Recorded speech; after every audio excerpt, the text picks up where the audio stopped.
मीरा भाईंदरमध्ये सकाळपासून रिपरिप पावसाची सुरुवात पाहायला मिळत आहे। मी सध्या गोल्डन एज परिसरातील आहे। एकंदरीत पाहिलं तर ढगाळ वातावरण पाहायला मिळत आहे आणि सकाळपासूनच असंच वातावरण आहे। दुपारी मुसळधार पाऊस पडत होता, त्यानंतर आता रिपरिप पावसाची सुरुवात इथे पाहायला मिळत आहे। मान्सून मुंबईत दाखल झाली आहे। काही दिवसांपासून पावसाने दांडी मारली होती। आज सकाळपासूनच परत पावसाची सुरुवात झाली आहे आणि उन्हाळ्यापासून नागरिकांना दिलासा पाहायला मिळत आहे।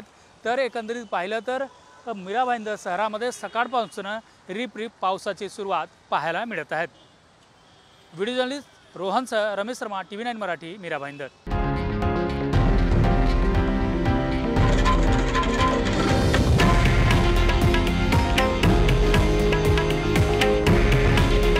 हे आहे देशातील नंबर 1 न्यूज नेटवर्क आणि आपण पाहत आहात TV9 मराठी। काळजी तुमची, हित महाराष्ट्राचं।